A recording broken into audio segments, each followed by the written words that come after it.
Good evening, guys. Welcome to another episode of Keep It on the DL. I'm Devin Bonanno alongside, as always, Louis Angelillo.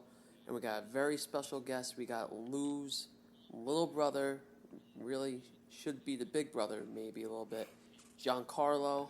Giancarlo, welcome to the show. But big first segment here. Very, obviously, like we've been talking about, very anticipated. Documentary has been finally finished. The world has seen, except me, all 10 episodes of The Last Dance, featuring the 98 Bulls. And I'll let Lou and Giancarlo take this segment. They watched all 10. I'm only up to 7. But Lou, Giancarlo, give us your rundown here. Yeah. What you guys think? So, John, you're here with me. You know, we watched all 10 episodes together, Sunday nights. We're done by midnight because you got to watch them recorded. Got to skip through those commercials. So first episode, John, you know, seeing a young Michael Jordan, you know, probably 20 pounds less after when he finished. What did you think? Yeah. I mean, first I want to thank you guys for having me. I listen to you guys all the time. Dev, Louis, you guys are great. I listen to you at work, actually. Although I don't agree with some things you say, Dev, but about the Jets. But no, to get back on the Jordan thing, watching him, even those episodes when he was in high school, I know everyone mentions how he didn't make his high school basketball team, you know, the tryouts. And, I mean, he was just a grinder ever since he was young. And I think that's how he got to be the player he was. He was able to adapt. So yeah, you saw that tenacity, that mentality early on in his career, and it just kept going. And you saw it with when there was that great little story he discussed when he was on the road with the team for one of the first times, and he walked in the hotel room, and he said there were, you know, three areas. You had your weed smokers, your cocaine guys, and then your strippers and your hookers, or something along those lines. And he just was like, all right. And he got up and just walked out of the room. It showed you the kind of player he was, you know, who was someone that was there to do a job. And that job was winning, getting to the playoffs, and what a mentality to have, especially at a young age, not, you know, sure, a lot of young guys who had been like, whoa, this is what it's like being in the NBA. I could just do this, and they would have just joined right in. But MJ was different from the start, and that's what made him the player he grew to be. But, yeah, I think that speaks testaments about what kind of player he was, feeding off of what you said. Even when he was obviously a rookie coming into the league, he had that mentality of, I don't want no distractions. I want to go out and ball, and he balled his entire career. I mean, this guy was the first face on the Mount Rushmore of competitors in my mind. He set the example for generations, and he still will. The lasting effect that he's had. I mean, going on later episodes, I forget. I think it was episode 5 or 6. But when they interviewed Kobe, and Kobe's like, listen, I mean, everything I learned from MJ. Right. You know, I mean, he said he don't have those rings without MJ. Yeah, exactly. And the fact that he was the first of his kind, that's why he's so fascinating to me, at least, is because there was nobody like him. Nobody was as crazy in the head, and I mean that in the best way possible. Yeah, the greatest competitor of all time. Yeah, really. All time. You know what? As a rookie coming in, you're coming in from nice family, coming from UNC. Dean Smith coached, and you're coming into the league to a Chicago Bulls team that doesn't have any fans, barely has a following, and guys that are going out and partying 10 to 12 hours before a game. It's tough. You got to have a lot of mental toughness to do that. Yeah, absolutely. And that's one person I wish that got to see this was Kobe. I kept thinking of that, God, I wish Kobe could see this. Yeah, I know. I mean, it would have been awesome for Kobe to watch. Just like watching Jordan just joke around in the locker room, calling him that Laker boy. Like, he would have loved it. He would have thought it was the best thing ever.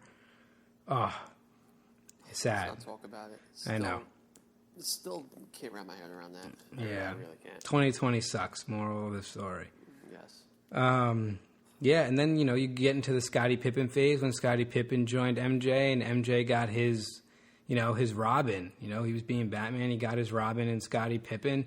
And, him coming up from Arkansas with basically nothing. He was, not wealthy at all, which is maybe why he took a smaller contract, because it was huge to him when he was, that underpaid guy in the NBA that they would talk about. So that kind of money to him was insurmountable to what he's used to, especially being that kind of, place in Arkansas. $2-3 million a year is everything. So you can also see why he kind of could have took a contract like that. But yeah, once Pippen got there, that's when the ball started to get going. Yeah, and I really appreciated what Pippen said too. When he first got that contract, he said a few times during that episode, he said, "I just wanted to make sure I had security for my family." Yeah, he took the sure thing. Obviously, having all those brothers and sisters and coming from the type of home that he came from down in Arkansas, I mean, with his mentality, I can't blame him. He wanted to help out his family. He wanted to have the money instead of betting on himself. Obviously, he was kind of kicking himself as his career progressed, but I don't blame him at all, and I kind of really appreciate what he said there. Yeah, he was great, the doc. I did. Aside from that one game that he, said I'm not going out there for, and they made the shot anyway without him because he wasn't getting the ball in his hands. He put it in Tony Kukoc. I think that's how you say it. Yeah, put it in his hands, but which ended up working out because Phil's a genius. But that's the only jab I had at Pippen there was that game, and but other than that, I thought Pippen was great. So then we go to episodes 3 and 4. It was the Dennis Rodman, Phil Jackson episode. John, what'd you think of Rodman? Yeah, Dennis Rodman, what a character. He was so unique, and I think Phil Jackson saw that, and he was like, you know what? If I want to bring the best out of him, and I want him to be successful on this team, and I want him to contribute, then I'm going to let him, go to Vegas for a night on a free pass. So, he said, go there for 2 nights, and then you'll be back for the next game. And then Jordan was like, Phil, this guy ain't coming back. Yeah, you're never going to see him. This guy's not coming back. He let him do that. But I think him and Phil work so well together because, let's be real, you saw those things with Phil before he started coaching in the NBA. This guy was unique too. Phil looked like a nut job. He like with that afro and the stash and the clothes, you're like, holy crap, this guy's really, really into the 70s. But that's why they were so polarizing, is because everybody understood each other and everybody wanted to win and would get back to the grind anyway. And Mike and especially Phil, they knew that once Rodman came back to Chicago, he was going to be ready to work and he was still going to grind. I remember MJ saying something that Phil wanted to get Rodman back into shape, and they were doing suicides or laps around the court at some point, and Rodman was lapping everybody. Like he's just a madman. But Phil understood, and MJ too, being the leader that he was like, listen, that's what the guy needs. Like, I know he's gonna come back. That's a lot of trust. Just the type of leader that he was. I'll keep saying it. It blows my mind. MJ did have to end up going down to Vegas and go frickin' hotel to hotel looking for Rodman. MJ wanted to go down to Vegas to put a couple money on roulette and blackjack. He wanted to go down. He didn't have a problem going down. Yeah. He didn't have a problem. He probably told Ron, he was like, hey, stay down there so I could come save you. Yeah, exactly. Yeah. Exactly, John. No, but honestly, the biggest thing when talking about Dennis Rodman, because he was such an interesting player, I think he's still to this day one of the most fascinating players in the NBA. I mean, in order for him to bring out what he brought to the court each and every game, I think he needed to take that break and have that Dennis Rodman side and be able to express himself. And I think Phil Jackson realized that and said, you know what, in order for this team to be successful and for Dennis Rodman to show up and do his job, I'm gonna let him do that, and that was a great relationship, for both of them that led to a lot of success. So yeah, I mean, Rodman definitely might have suffered from some sort of maybe mental illness, I guess you can say, but not like in the worst way suffered from it. But he just, I don't know if it was like a part depression too, where he was just like, he needed that life. He needed a little bit of that life. And Dev, I know you didn't see the last episode, but the game, before Game 5, Dennis Rodman went out with Hulk Hogan and did a WWE show. The night before, one of the days after, right in the middle of Game 4 and Game 5, he went and did a WWE show at Hulk Hogan. Yeah, that and was just like it was nothing, missed practice for 2 days and just came back for the game. And grabbed every board. Yeah, grabbed a lot of rebounds the next game. Didn't miss a beat. No, never. The media would kill him, and then they would kill the coach for not benching him. Like, they would be destroyed. But at the end of the day, if you get done what you have to do, like, who cares? I mean, there's no one comparable to Dennis. I've been trying to think. Honestly, when I think of a player, like, kind of to his, I don't want to say his caliber of craziness, because I don't know, I don't want to go there, but I think of Rob Gronkowski and just that, like, fun-loving, kind of energetic side that he brings out, like crushing beer cans on his head and going he did the WWE thing too. And I mean, when Belichick first saw him actually in an interview, he was sleeping on the floor from partying too much the night before. So, like, that's a guy that comes to my mind when I try to compare him. But yeah, I mean, Gronk was probably much more likable than Rodman was, because Rodman had that reputation on the court of, the bad boys with that Piston team and Lambeer and Isaiah Thomas, and so he had that bad reputation going in, where Gronk never really had a bad reputation. So when Rodman did something, it was much more scrutinized than Gronkowski. Yeah, I actually want to touch on that Isaiah. What was that? The point guard. Yeah, Isaiah Thomas. Yeah, with the Dream Team. Yeah, with the Dream Team when they didn't shake hands. Dev, you saw that episode, right? The Dream Team was the Olympic team, but yeah, the walk off. The walk off after '91 when the Bulls beat him. MJ was like still so salty about that. Like, I don't know. To me, watching, I was like, all right, get over it, kind of. Hey, he doesn't get over. What do you think of that? Like, that's what fuels him. It's what fueled him. He's got everything in his mind. He knew exactly. Even when he remembered what the defender's name on the Jazz. I'm going blank now. Something with a B. He knew what that defender said to him before when he left to go play baseball. He said, "Oh, you're leaving because you can't guard me." Like, he had stuck in his mind, and then he came back against and beat the Jazz in the finals with him guarding him. So. It was just MJ's personality and his I'm not going to let anything go that you say kind of ways. So exactly, I think you hit the nail on the head, Lo, because I think that's exactly what it is. I just think that it's always going to be his mentality. And John, like, even though 30 years have passed, like, that's going to bug him. 6 rings later, all those MVPs later, going down as the greatest of all time, that's going to bother the hell out of him, because somebody walked off on him. I also think that's how he was raised. I didn't mean to interrupt you. Sorry, go ahead. No, go. No. Yeah, I was gonna say that's how he was raised. Like, that's how I was raised too. Like, you shake the opponent's hand, like, when you're done playing. Like, that's how he was raised.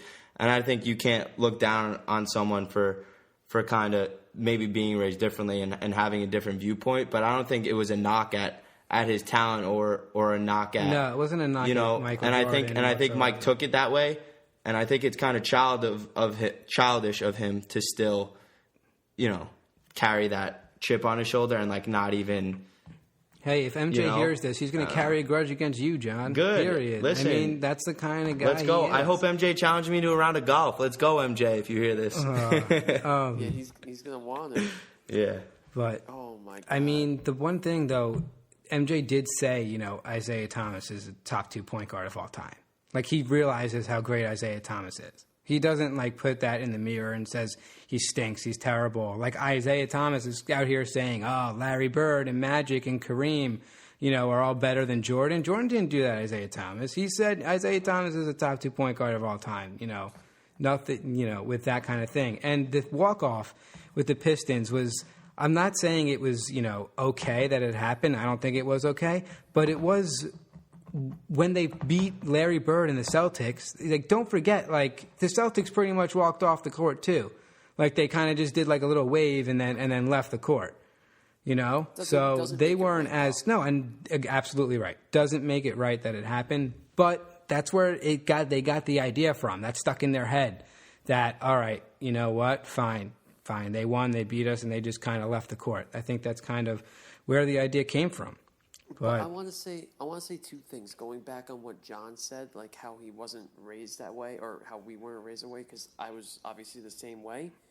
No matter what, you're a sore loser if you do that, and I think that's it's a sore loser move. Sense. You're a sore loser. Like, you congratulate the person that defeated you. No, 100%. I just don't think he saw it as in that way. I think he just saw it as, they finally beat us. That's it. I'm getting out of here, which was wrong. Don't get me wrong. It was and Isaiah wrong, Thomas did say he regretted it. Yeah. I mean, Phil Lambier said he didn't. He said he would do the same thing again. But Phil Lambier was a mean son of a bitch. That's cowardly, though. I don't get it. Yeah. But Lou, also real quick, going back on what you said and how MJ complimented Isaiah Thomas. Yeah. That's the thing. Like, I'm telling you, like what Kobe said, he and Kobe, that's why I like them so much. Like, they were parallels. Kobe gave credit where credit was due. MJ gave credit where credit was due. Even though he was still salty about what Isaiah Thomas did 30 years prior, probably 35, really. He said, listen, the dude can ball. He's one of the greatest point guards in the history of the NBA. Right. Yeah. And he still gave him that. He wasn't like, oh, because I don't like to do, like, nah, he sucks. Like, Yes, exactly. He told him straight up. And that's why Isaiah Thomas saying Jordan's like fifth on his best players list is ridiculous. Like, you can see the grudge and hatred there. Yeah. Speaking of Kobe, I think it's important to talk about him and keep his legacy alive. I think him and Jordan got along so well and had such a great reputation. And I mentioned this to Lewis during the episode when we were watching. It's because he was a grinder too. I remember at the Nets game, and he took must have been 500 shots before the game, and I'm sure he worked out before that. And I mean, even stories I hear about rookies wanting to go out and party, and he's like, "Let's go, but you better be waking up at 6 with me to go work out and grind." And that's what he was. He was a grinder. He woke up. And he just, like, I like an expression. I definitely think Kobe's more similar to MJ than LeBron will ever be. I mean, are you on that train too? Is that, you feel that way as well? Are we bringing this LeBron train up already? No, we're not. I thought we were going to wait. I thought we were going to wait a little bit. No, I don't really want to. I feel like you can't talk about LeBron now without talking about Michael Jordan. No, but I'm just saying the mentalities of these greatest players, I think Kobe was the most similar to Jordan without a doubt. Oh, absolutely. Absolutely. I think a lot of people would say that too, just because of the mentality. They're the same exact person. Exactly. Same exact mindset and all that. I mean, LeBron's also a grinder too, but I just don't see that much out of Kobe and Jordan as I did from LeBron. There's just something deeper than what I saw in Kobe and Jordan. LeBron's also not done. So no, Kobe and Michael Jordan are done. But so I know. We'll see. That's a good point. So they're both gifted athletes. They're both gifted 100%. But they're different. Yeah. Mambas. But Deb, I want to ask you a question. Say LeBron James leaves, all right, and he goes and wins somewhere else. What would you say? Like if he were to win with the Lakers? If he were to win, say he wins the Lakers, and then he goes somewhere else and wins. What would you say?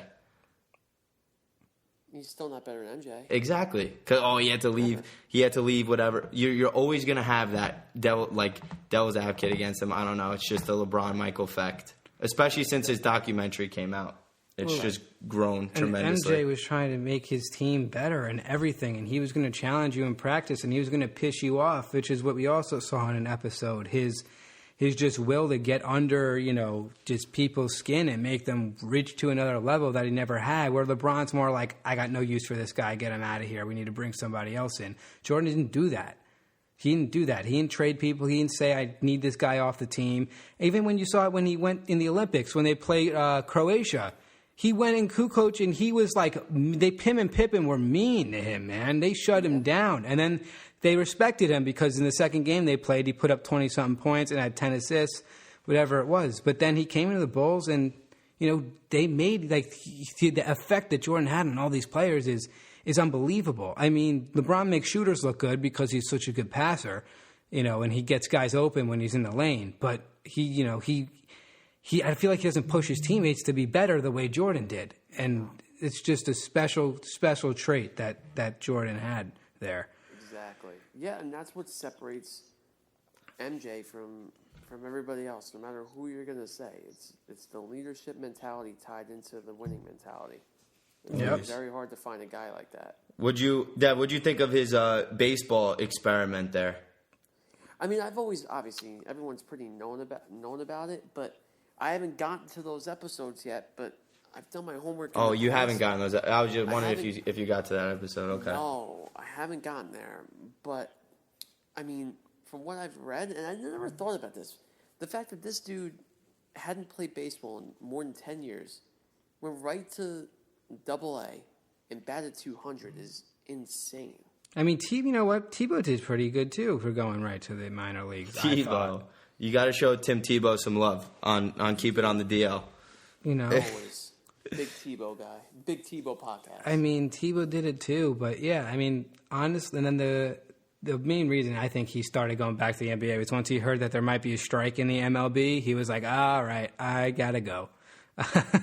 He did it for his dad, really. He absolutely. And before we get more into baseball in a little bit, but the phenomenon that Jordan was just worldwide across the country was just, across the globe was crazy. People he's like, him and Kobe were the biggest worldwide people. I mean, John and I were actually going through an old video camera, and we're taking a video, and one of this random guy in Italy's got a Kobe Bryant jersey on. Like, they were larger than life out there, and just different continents and on different platforms. And it was just the phenomenon Jordan was crazy. And then for him to retire after the three-peat was something else, whether it was gambling related or not. Right. Yeah, exactly. I mean, he's always going to have one of the greatest legacies in the history of sports, let alone the NBA. Yeah, and then, obviously the retirement, the media was just, he was getting to be too much for him. And that was one of the best quotes that stood out was Magic Johnson saying, "You guys are going to drive this guy out of the league." And sure enough, he was out of the league for a year and 3/4, you can say. That's the other thing with when you mentioned the media. I mean, picture that, the magnitude it is now. I mean, for these players like LeBron James and, even Kyrie Irving, all the Kevin Durant, Steph Curry, the ridicule, they tie their sneaker the wrong way. SportsCenter, they're all over it. It's everywhere. Yeah. And I noticed that back in the day. I mean, could you imagine, like, if now someone went out and partied like Dennis Rodman or it's just totally different. It's a different time period. So I respect players now for that side so much more. I mean, they have to be so careful. Everything they say, everything they do. So. Yeah, it's a really good point, John. Can you imagine if this happened in now? You imagine this all happening now if Twitter was around in 98, 97, 98? Forget it. These dudes would not be able to do anything. I mean, they really It's a lot more pressure. Yeah. So. Yeah, it's crazy. It's nuts. Really is. I mean, you guys wanted to add anything else on The Last Dance? Yeah, I mean, we got the last. Yeah, I know this is where we're getting into what you didn't see yet, so that's kind of where you left off there. But yeah, so then he comes back in 95. Actually, one of the most fascinating facts in 95 is the Bulls had 3 All-Stars on their team once, and it wasn't with MJ. It was in 95 when he came back. It was Armstrong, Horace Grant, and Scottie Pippen were the only time the Bulls ever had 3 All-Stars on a team. And it's just one thing that I'm going to fault Jordan for. It's losing in 95. I mean, you had a great team, and you lost to a young Shaq and the Magic team in 7. I mean, you can say all you want about him not being in basketball shape. He was in baseball shape. But the guy's the greatest of all time. That's the only thing I could really fault him for in this documentary was not beating the Magic in that series. And, you know, the one thing that stunk was we never saw the Hakeem Olajuwon MJ finals with the Rockets. I mean, the number 1 pick was Hakeem when Jordan was drafted. Jordan went 3rd. Hakeem went 1st. So yeah, that would have been... Getting one of those finals like 95 that should have happened. But, you know, young Shaq and Penny, you know, that team was good. Not to mention you were born that year. Yeah, I was born that year. It wasn't not very relevant. I don't think you would have enjoyed it that much. Not very relevant. But I would have enjoyed watching it now. I would have enjoyed the story behind it now. It would have been great to see. But yeah, that's the only thing I can really say. Jordan, that was bad. That was a bad loss. But don't worry, there's no other player that has less than one bad series loss on their career in the playoffs. So yeah, I mean, just the one thing I can blame him for is that. Yeah, I mean the episode 9 and 10 they touched on Steve Kerr a lot, which I thought was interesting. He was just a clutch player like Jordan. He hit that big 3 when they were talking on the bench, and they said, "This one's coming to you." And Steve Curry yelled out, he's like, "Yeah, I'll be ready," in front of all the mics. And then he ended up hitting the shot. But I mean, big time players make big time plays, and Jordan, he's a big time player, and that was the thing that stuck out to me most in this documentary. Clutchness, it's not something you can teach. It's not something you can practice. It's just, you know, it's in the blood, and it's God-given. And I think Jordan, he just had that instinct. He had that killer mentality, Mamba mentality, if you will, for all those Kobe fans out there. And it's something that you can't teach. And he's just an unbelievable player. And what he did for that franchise will never be repeated. So... No, it won't. And going on the Steve Kerr thing, I really liked it. I really liked Dev. Pissed at you for not seeing this, mainly the Steve Kerr part, because I don't know what your thoughts on him are now with the Warriors and all that.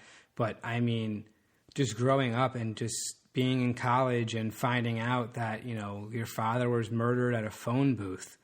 And, you know, he said something him and MJ never talked about was their dad's death because it was just going to be too painful for the both of them to really get into. But just Steve Kerr, he was great in the documentary. He was pretty much in every episode talking about things. But, and there's, you know, his relationship with MJ and at practice, how MJ clocked him in the face, and, you know, he was a competitor too. He said it. He said, "Hey, I had a competitive drive too. I just wasn't as good as Jordan was to back up everything." But yeah, just him hitting that one shot was such a great moment for Steve in 98. I thought they did that episode great, and I thought they really did every single episode great. And the last thing featured in the final episode was the amazing flu game, which I'm sure you found out on Twitter, Dev, was the pizza food poisoning game now. And the pizza owner in Utah came out and slammed Jordan for, like, saying, you know, nothing was wrong with the pizza. Like, I made that pizza knowing it's from Michael Jordan. Like, I made it as best I could. There's no way that pizza had anything wrong with it. But guess what? 5 guys don't deliver you a pizza.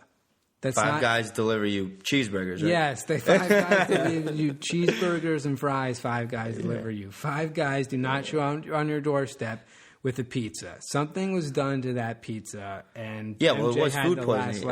It wasn't the flu. It was food poisoning. Yeah, it wasn't the flu. Food poisoning, and that's worse. Playing with food poisoning is worse. I've known people that had food poisoning, and they're like, "Yeah, I'm out of commission for 24 hours." And listen, I want to comment here because I've played with never food poisoning, but being sick and being injured, it brings out something in you that you can't explain. It brings out that deep drive, that deep passion that you didn't think you have, and that killer instinct. And I think it just brought it out in him. So I was like any other game to him, probably. At the end of the day, it's just business like usual. He went in, he did what he had to do. Because at the end of the day, that's what he needed to do. But you could tell, like when some people are sick, like you can see, oh, he's on, Advil or Tylenol, and he's fine. His fever's down. He's got energy. He's good to go. Like, no. You watch this episode, you saw the deadness in his face, just him sitting on the bench, like closing his eyes, just trying to keep under his feet. It was just, you just saw it. So it was so raw. I mean, by the way, crazy. It was almost like, what I think might have happened? Those guys put eye drops on the pizza or something. Because I think back then you could still throw up from them. So I think they drowned the pizza in eye drops. Yeah. I think that's a good theory. Cry me a river theory. After they lost that bet, right? Poisoning. That's my theory. They sprinkled eye drops all over it. He's like, whoa, this grease is crazy. So, that's what it was, though. Like, you saw Wedding Crashers when the guy's hugging the bowl for hours the next day still. Let's not mention the flu game without mentioning Tom Brady's 2004 AFC Championship game against the Steelers. It was 11 degrees, and he played with a 103 fever. And, that's the he thing. went off. You can bring down a fever. You can bring down a fever for that game. That's why he was throwing up and everything. Yeah, I just want to bring that up because people forget about that. You can't take something to make you feel better from food poisoning. There's nothing to take. You can't do it. You feel like crap the entire game. Yeah. I had the flu in January when I took. Yes, it was the flu. It wasn't Corona, guys. I had the flu in January. It was not Corona. I was positive for the flu. I had the flu. And I took Advil, and I'm like, I took Advil with Tylenol, whatever it was, and I was just like, I'm good. I feel fine. Like, I don't even feel like I have the flu right now. So when you have the flu, you can get rid of those symptoms for a few hours and be okay. So no, Brady's game in the championship is nothing like playing how MJ did. Don't even. I always have to mention Brady, and I loved watching that MJ. And I'm going to end on this. I mean, we've been talking for like a half hour now.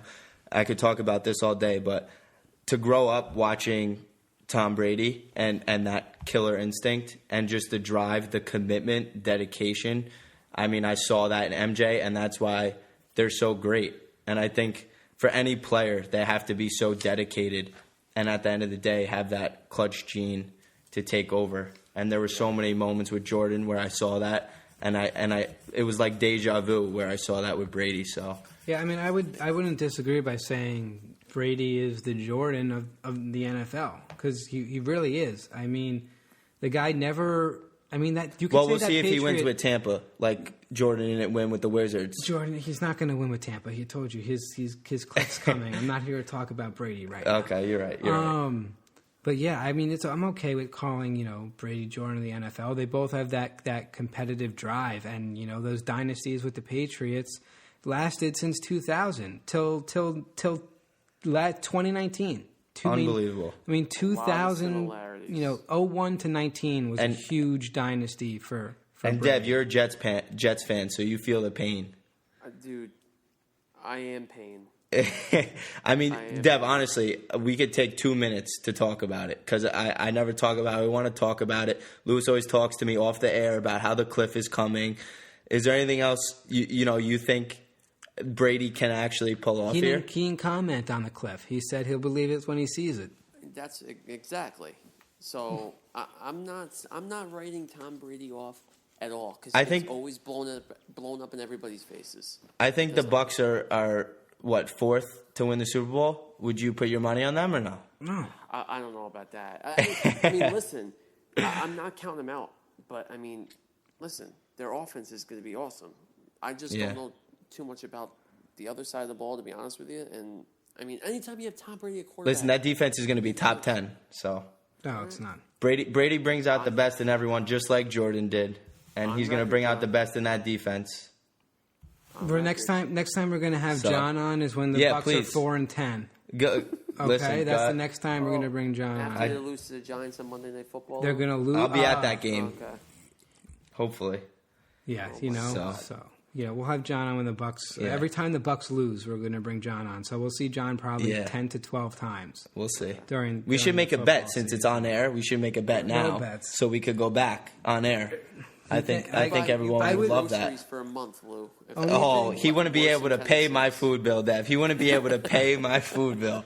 I don't think. No, I don't think the only bet I would make right now is that they're not going to win the South, the NFC South. They're not going to win that division. Oh, bold prediction. The Saints are in there. That's the only thing I'm And he's with a making new right team. now. I mean, I can't make a bet right now because would I be surprised if He's Brady all talk, Gronk and then I say, let's make a come bet, and he's back like, and no. run stuff? Okay. I mean, I can't put my money down right now. We got a lot of time I know. before the season starts here. Scared money don't make Hey, money. Lou. that's right, That's Dev. right. I I'm not love putting that. down scared money. That's exactly the point, Dev. I'm not putting down scared money. Yeah.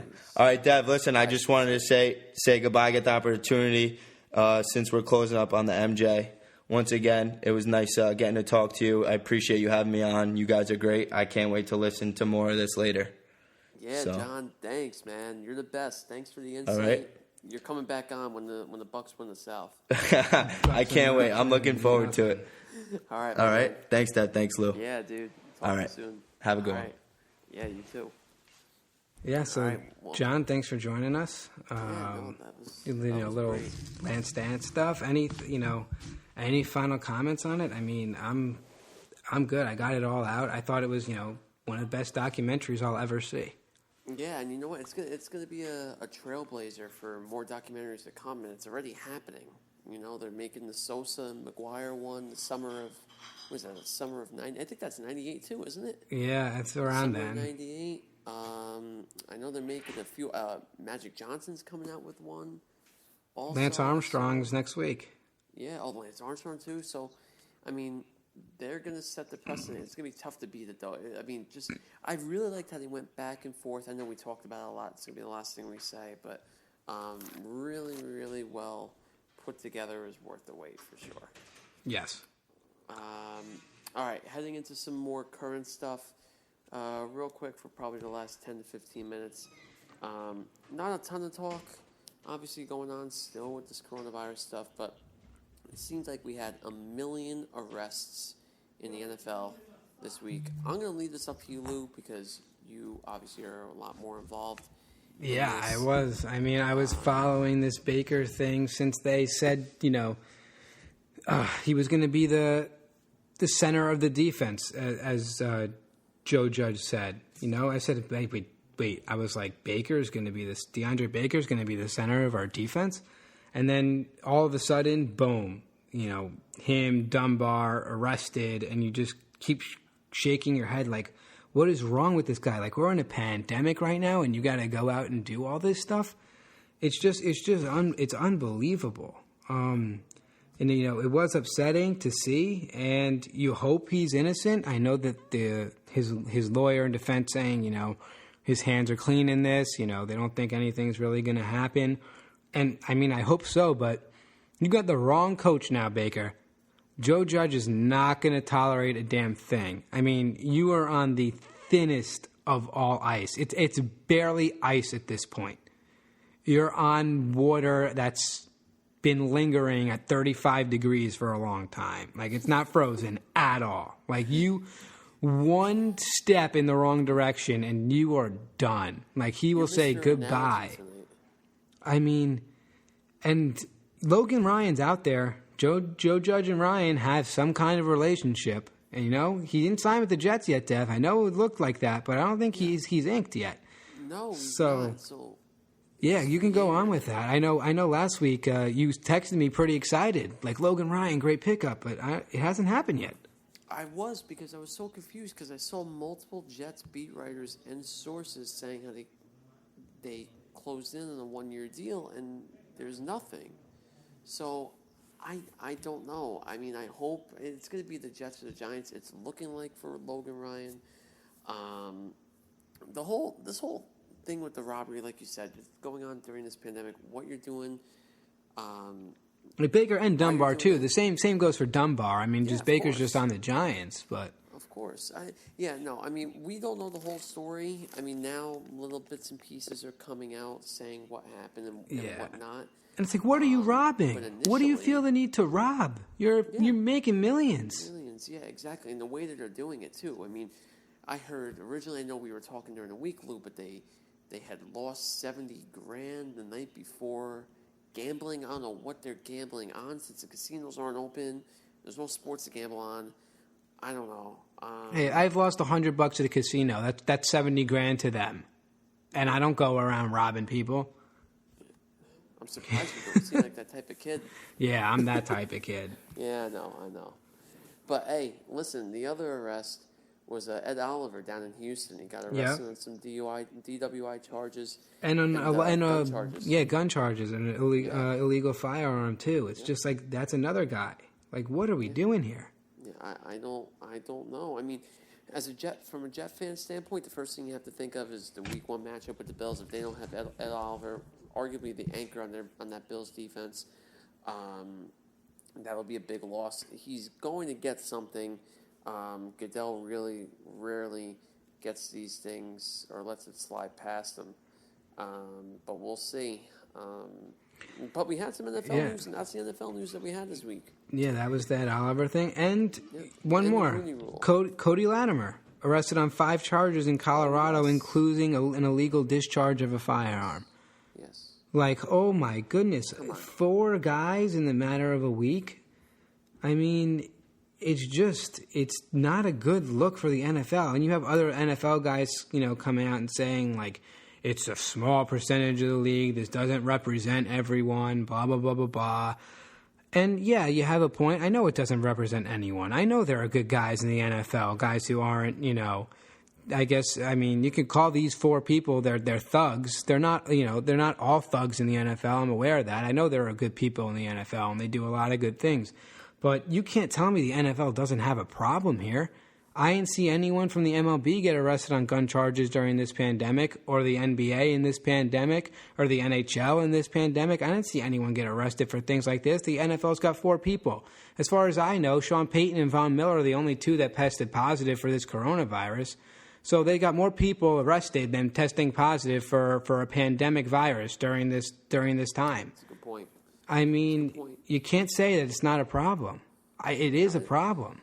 But it's been a problem for some time, Lou. I mean, growing up, you always used to hear about guys getting arrested. Obviously, the biggest one probably was Vic with the whole dogfighting thing. And you always hear things, obviously, Aaron Hernandez, and every year you have guys going through very similar situations like this. I don't know how the NFL fixes it. I don't know what it is. But I mean, they do suspend guys, but, some guys will just take a 4-game suspension and move on. Of course. They could insert a no tolerance policy, which I wouldn't oppose, but it'd be. I mean, there's no reason you can ever say give the guy a break. He discharged an illegal firearm. Like, I can't give a guy a break for that. Are you kidding me? Then maybe I can give the guy a break. He made one dumb decision to drive while he was under the influence of marijuana, something like that, where you can kind of feel bad for the guy. He made that was a stupid choice, but come on, robbing people, and that's nothing like that. But some under the right circumstances, I wouldn't be opposed to a 0 tolerance rule. But to say it's not a problem is wrong. It's wrong. And that's the other thing. You said Baker and Dunbar lost $70,000. Yeah. You got supposedly Cody Latimer, it was after a poker game. It was a poker game argument with Cody Latimer. So weird. I mean, come on. Just play poker the right way. You guys should have enough money too. And then guess what? If you can't afford a seat at the table, then don't sit at the table. Jeez. Yeah, exactly. Yeah. But so that was my little rant on all this that's going on. It's just not good. Thank you, Lou. I mean, it makes sense. So, absolutely. And staying with the NFL, we got one quick thing here, right? The Rooney Rule. Yeah, with the Rooney Rule, yeah. So give me your thoughts on that, because I want to hear your thoughts. Oh, it's at first got the notification, and the cartoon where your jaw hits the floor and it makes a big bang. That's basically what happened. I was like, oh my God. I looked at the rule. I was like, I read it 5 times to make sure I understood it. Did your tongue roll out too? Yeah, it was just dragging on the floor. I was like, I picked it up. There was Cheeto dust under my tongue. Yeah, that's good. I was like, oh my God, it is just absurd. I mean, there's nothing, obviously there's nothing, I'm a believer in you hire the best person for the job, Right. period. Whoever you think the best person is, regardless race, gender, age, sexual orientation, whatever it is, you hire the best person that's going to do that job, regardless of anything else. And if you don't agree with that, then you shouldn't be hiring anybody. Right. I mean, you hire the best person for your job. Yeah, exactly.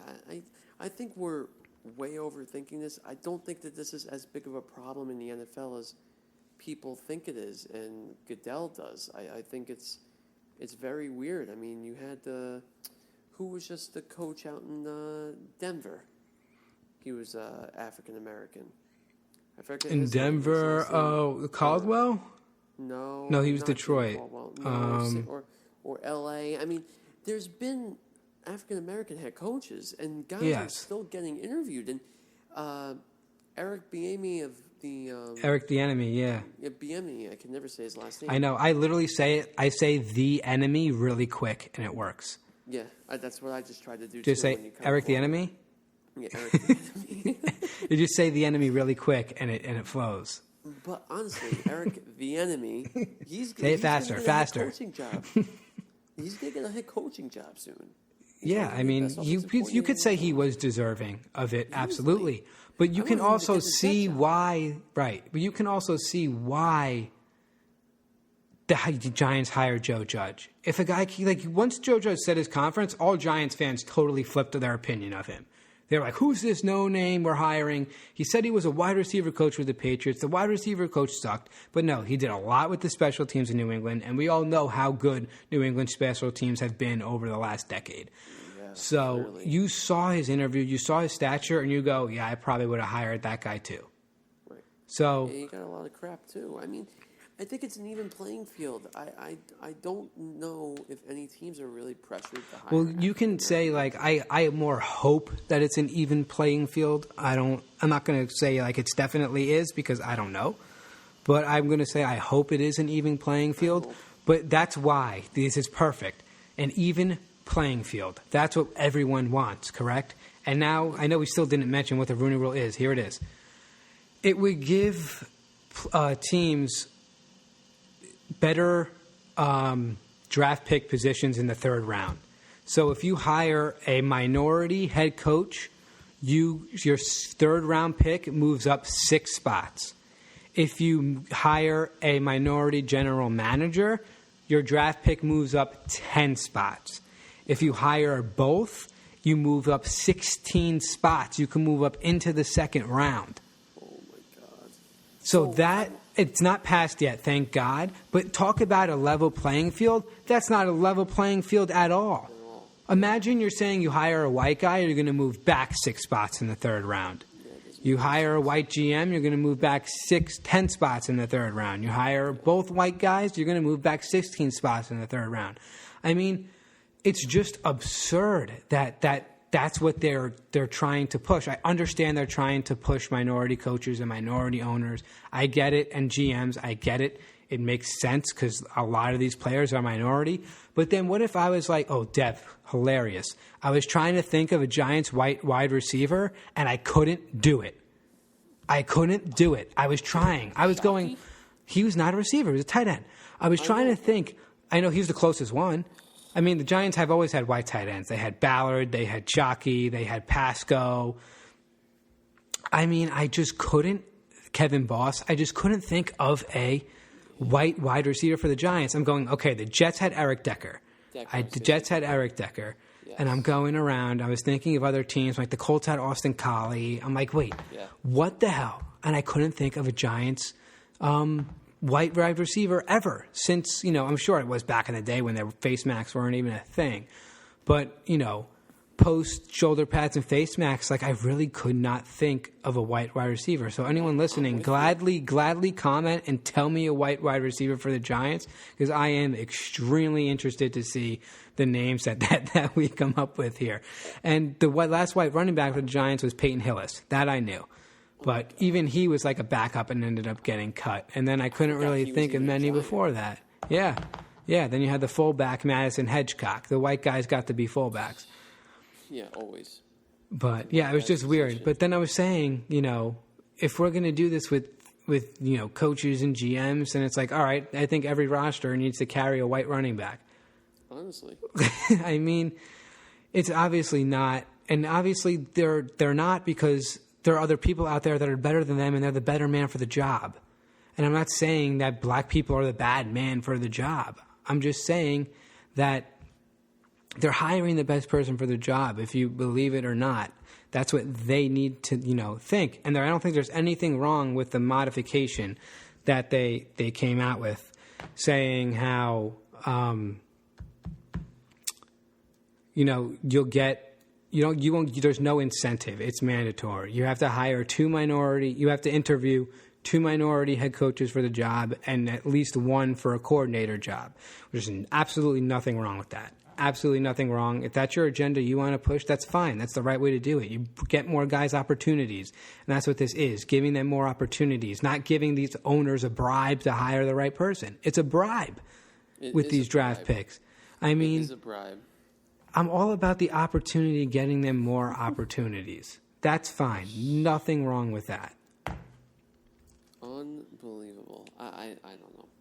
I was really upset when I saw this Rooney Rule. Really upset. No, it is upsetting. It really is upsetting, though. Just something that can't happen. No, it can't happen. It doesn't make any sense. You're going to hire the guy that you like for the job. I know, you can't say, I don't toss around the racism word awfully, but it's almost a very racist kind of rule. It's just it's benefiting someone from their background.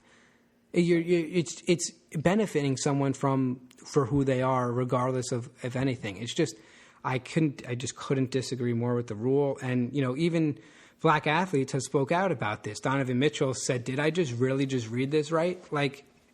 There are people minorities that are "Are you kidding me? This is just not good." And I don't want to ramble on too much because I've rambled on a lot about it. No, you make some very good points, Lou. So I can't blame you. I don't disagree with you on that at all. If you got to hire the right guy for the right position, it's just like any other job. Exactly. No special treatment. That's what you see here. Special treatment. Yeah, but I'm like I said, I'm fine with the interviews and the opportunities, but there's right ways to do it. I know. All right. Last thing in the NFL, they're trying to make face mask, N95 face masks for the NFL. Just wanted to end it with that. Just thought that was interesting to see how they would do that, put it over their face mask. Yeah, I want to see some prototypes. Yeah, interesting. Yeah. There's not much to get into it. But it's a neat idea for them to try to get the season going, and for OTAs and training camps especially, and for the season. But hopefully we have something by September. I don't think so. I think the season's going to be pushed back 6 weeks. Yeah. But argument for another time. Yes. Our last segment here, we got some baseball news. We're all awaiting the MLB to start. When and if the clock is ticking, we got Memorial Day weekend this weekend. Today's May 19th. Spring training, I say that in quotes, would really have to start within the next 2 to 3 weeks in order to keep these guys healthy for an 82-game season. No clear path as far as what's happening. The owners did submit a proposal to the players, the highlight being a 50-50 split on the revenue. The players are not liking that. They're very receptive to it. And, of course, there are some just if I was, a player, I already gave up half of my paycheck. I'm not trying to give up more than that. I understand where they're coming from. Absolutely, I would definitely be upset about it too, and I would want my owners to step up and give back some of their money. And you saw that, we mentioned it weeks ago with Derek Jeter saying he's not, taking his salary right now, or he took a salary cut. More owners need to do this. They're not the only ones that are giving, players shouldn't be the only ones that need to give things up. Other people in the organization are going to need to give things up as well. So Exactly. I understand completely where the players are coming from. And there's a lot of quirks to this MLB coming back. They're going to try to end in early November because they want to avoid this second wave of COVID if possible.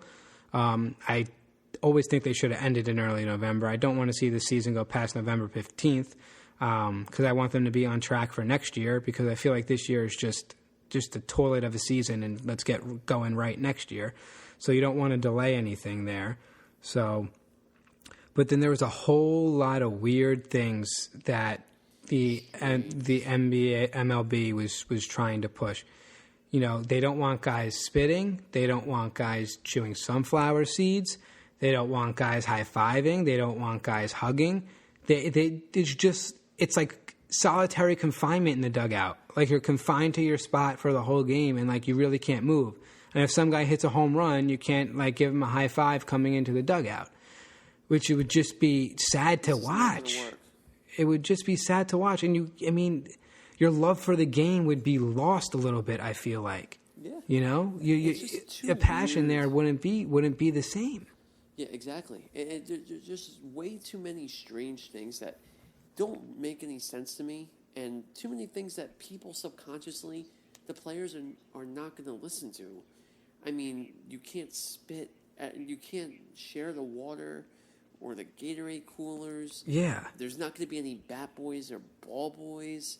But there's so many logistics. But then, how is it going to work with the ball? You know, the simple thing of a baseball, from the pitcher and the batter hits it into right center, and Judge catches it, who's going to throw it to LeMahieu, who's going to throw it to Paxton. You know, what's the difference in that? But they can't high five. I mean, it's just to, understand it.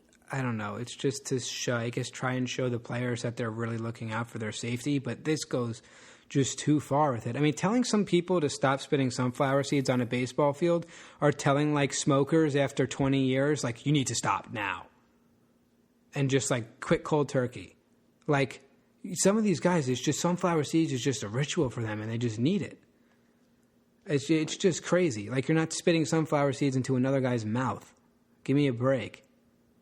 Yeah, exactly. You know, I don't want to see our games changed. And the other thing is, they're going to be administering thousands of tests, like, per week. Multiple tests per week the players would be getting.